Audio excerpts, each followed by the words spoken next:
Laut dalam bukanlah tempat yang ramah bagi makhluk kecil yang mudah rapuh. Cahaya nyaris tak menjangkaunya. Suara tak pernah datang kecuali dari gema yang aneh. Di kedalaman itu, di mana tekanan air bisa meremukkan cangkang terkeras, hiduplah seekor ubur-ubur mungil bernama Mira. Mira bukan ubur-ubur biasa.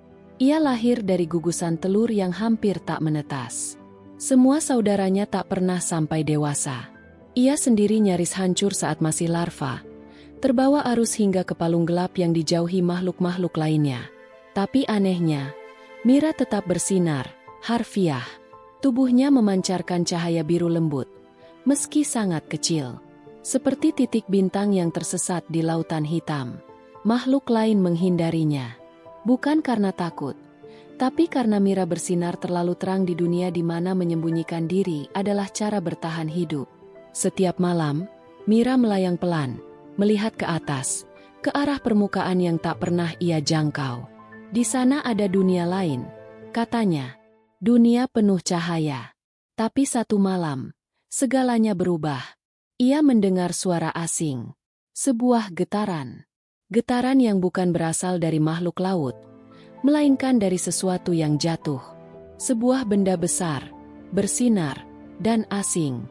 Itu bukan ikan, bukan hiu, bukan gurita. Itu kapsul logam yang terdampar di dasar laut, pecah sebagian, dan memancarkan cahaya berkedip. Mira penasaran.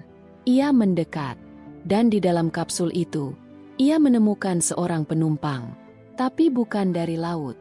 Itu seekor kucing laut buatan, sebuah robot eksperimen dari manusia bernama Nico, dikirim untuk menjelajah dasar samudra tapi kehilangan sinyal. Mata Nico padam, tubuhnya berkarat sebagian. Tapi di dekat jantung mekanisnya, masih ada sedikit denyut energi. Mira yang tidak tahu apa itu mesin, hanya melihat makhluk itu dingin dan kesepian, seperti dirinya. Ia berenang mendekat, menyentuh tubuh logam Nico dengan lengan-lengan halusnya. Dan untuk sesaat, sinar dari tubuh Mira menyatu dengan sistem tenaga si robot kucing laut.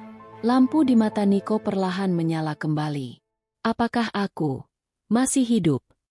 Suara itu terdengar dalam kepala Mira. Tidak dalam kata, tapi dalam getaran yang ia rasakan. Sebuah sambungan antara cahaya dan mesin, antara jiwa dan logika. Dan dari situlah, persahabatan antara dua makhluk yang tak seharusnya bertemu pun dimulai. Mira membantu Nico memahami bahwa ia tidak lagi di bawah pengawasan manusia. Bahwa ia terdampar di laut dalam yang tak tercatat oleh peta digital. Dan bahwa satu-satunya yang menyapanya di tengah kesunyian itu adalah ubur-ubur kecil. Sebaliknya, Nico membantu Mira mengenal tentang dunia di atas.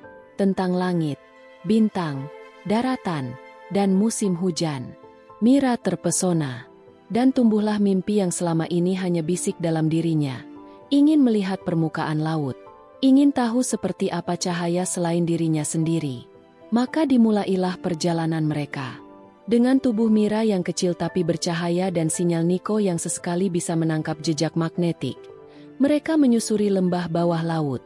Mereka melewati gua laut berisi makhluk transparan yang bernyanyi seperti paduan suara. Mereka bertemu koloni kerang raksasa yang bisa membuka jalan hanya jika diberi pantulan cahaya tertentu. Dan di tengah perjalanan, mereka menyelamatkan bayi cumi-cumi dari serangan ikan pemangsa. Laut dalam tak lagi sunyi, tapi juga tak pernah ramah. Mereka bertemu 3 penjaga palung, makhluk kuno yang hanya membolehkan siapapun naik ke atas laut jika mampu menjawab teka-teki keberadaan. Nico, dengan pemrograman lamanya, tak bisa menjawab. Tapi Mira, yang tidak pernah punya data, menjawab dengan perasaan, dan itu membuka jalan. Namun menjelang akhir perjalanan, sinyal Nico mulai melemah. Energinya hanya tinggal sedikit. Tubuh logamnya mulai tenggelam lebih dalam. Ia berkata, "Mira, kalau aku tidak bisa bersamamu sampai ke permukaan, jangan berhenti. Bawa cahaya itu ke atas." Mira ingin menangis. Tapi ia tak punya air mata. Ia memeluk tubuh dingin itu, dan dengan semua kekuatan yang tersisa, ia mengikat tubuh Nico dengan jaring ubur-ubur tua yang pernah ia kumpulkan, dan mulai berenang ke atas. Melawan tekanan, melawan gelap, Melawan arus yang tak menginginkan, makhluk dasar laut mencapai cahaya. Beberapa kali tubuhnya hampir pecah. Beberapa kali ia ingin menyerah. Tapi di dalam hatinya ada sesuatu yang tak bisa mati. Rasa memiliki. Rasa tidak ingin lagi kesepian. Dan akhirnya, setelah malam-malam panjang, cahaya alami muncul dari atas, bukan dari dirinya. Permukaan. Ia keluar ke laut yang biru. Langit terbentang luas. Awan menggantung pelan. Ombak menyentuh tubuhnya dan dunia bersinar lebih dari yang bisa ia bayangkan. Nico padam di pelukannya.